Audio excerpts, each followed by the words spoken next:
നിങ്ങൾക്കൊപ്പമാണ്, ഞാൻ നിങ്ങൾക്ക് വേണ്ടി പൊരുതും, ഞാൻ നിങ്ങൾക്ക് വേണ്ടി ജയിക്കും, മറ്റൊരിക്കലും ഇല്ലാത്ത പോലെ എന്ന് അമേരിക്കയോട് പറഞ്ഞു വയ്ക്കുന്നു ഡൊണാൾഡ് ട്രംപ്. താൻ രക്ഷപ്പെട്ടത് തന്നെ അമേരിക്കയെ രക്ഷപ്പെടുത്താൻ വേണ്ടിയാണ് എന്ന് ഡൊണാൾഡ് ട്രംപിന് നേരെ ഉണ്ടായ വധശ്രമത്തെക്കുറിച്ച് പരാമർശിക്കുന്നു. ദേശീയ എമർജൻസി സദേൺ ബോർഡറിൽ അതിർത്തിയിൽ പ്രഖ്യാപിക്കും എന്ന് പറയുന്നു. മറ്റൊരു സുപ്രധാന തീരുമാനം, ഇനി അമേരിക്കയിൽ രണ്ടിനങ്ങളെ ഉള്ളൂ, പുരുഷനും സ്ത്രീയും. ഭിന്നലിംഗങ്ങൾ അല്ലെങ്കിൽ വിഭാഗങ്ങളെ അംഗീകരിക്കില്ല എന്ന് നില പറയുന്നു. പനാമ കനാൽ തിരിച്ചെടുക്കും, അത് പനാമയ്ക്ക് നൽകിയതാണ്, പക്ഷേ അത് ഉപയോഗിക്കുന്നത് ചൈനയാണ്. ഗൾഫ് ഓഫ് മെക്സിക്കോ ഇനി ഗൾഫ് ഓഫ് അമേരിക്കയാകും.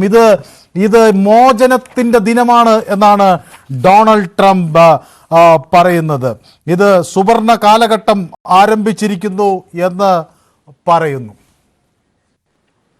സജിമോൻ ആന്റണി നമുക്കൊപ്പം അമേരിക്കയിൽ നിന്ന് ചേരുന്നുണ്ട്. ശ്രീ സജിമോൻ ആന്റണി, അമേരിക്കക്കാരുടെ വൈകാരികമായ തലങ്ങളെ സ്പർശിക്കാൻ ഡൊണാൾഡ് ട്രംപിന്റെ ആദ്യ പ്രസംഗത്തിന് കഴിഞ്ഞോ?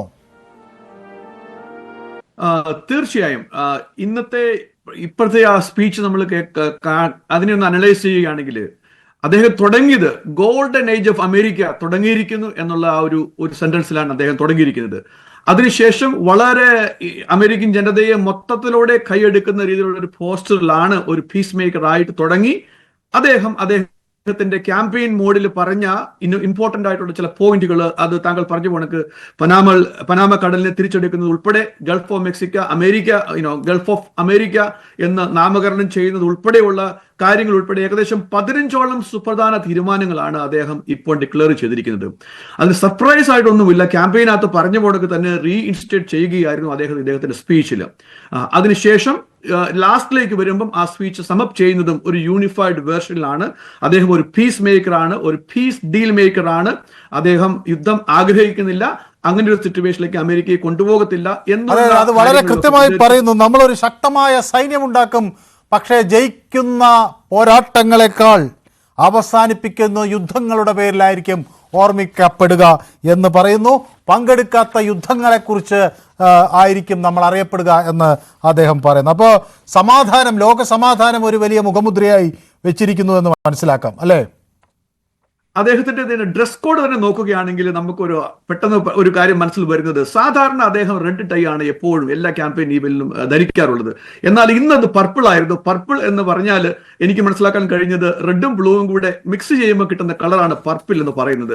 അപ്പൊ മേ ബി അദ്ദേഹം ഒരു എല്ലാവരുടെയും ഒരു സമാധാന പ്രിയനായിട്ട് കാണാനായിട്ട് ആഗ്രഹിക്കുന്നു എന്നുള്ളൊരു മെസ്സേജ് ആയിരിക്കും കൊടുക്കുന്നത്.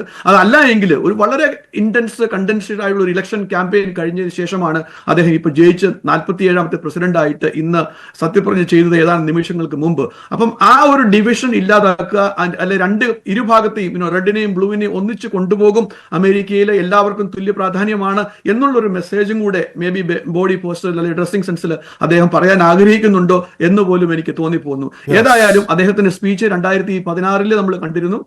16 ശേഷം ഇപ്പൊ 24 കാണുകയാണെങ്കിൽ അതിൽ നിന്ന് കുറേയധികം വ്യത്യസ്തമായിരുന്നു, എന്നാൽ കുറേയധികം സിമിലാരിറ്റി നമുക്ക് കണ്ടെത്തുവാൻ സാധിക്കും.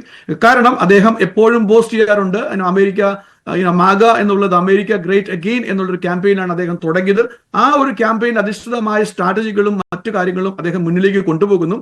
ഇതിനു മുമ്പ് ഒരു പാനലിസ്റ്റോട് ഞാൻ സംസാരിച്ചു പോകണമെങ്കിൽ തന്നെ ഞാൻ പറയാൻ ആഗ്രഹിക്കുകയാണ്, അദ്ദേഹം റൺ ചെയ്തത് മേക്ക് അമേരിക്ക ഗ്രേറ്റ് അഗെയിൻ മാഗ എന്ന മുദ്രാവാക്യത്തിലാണ്, അല്ലാണ്ട് MWGA make the world great again എന്നുള്ള ഒരു മുദ്രാവാക്യത്തിലല്ല. അതുകൊണ്ട് തന്നെ അദ്ദേഹത്തിന്റെ ഈ പോളിസികളെല്ലാം അമേരിക്കയെ എങ്ങനെ ഗ്രേറ്റ് ആക്കണം എന്നതിൽ അധിഷ്ഠിതമാണ്. അതിൽ നമുക്ക് തെറ്റൊന്നും പറയാൻ പറ്റത്തില്ല. കാരണം ഇന്ത്യയുടെ ഒരു ഭരണാധികാരി ഇങ്ങനെ ഒരു വിജയം വരിക്കുകയാണെങ്കിൽ, അല്ലെങ്കിൽ ചൈനയുടെ, അല്ലെങ്കിൽ എവിടെയെങ്കിലും ലോകത്തിലുള്ള രാഷ്ട്ര തലവന്മാർ ഇങ്ങനെ വരുമ്പോൾ താങ്കളിലേക്ക് തിരികെ മടങ്ങി വരാം.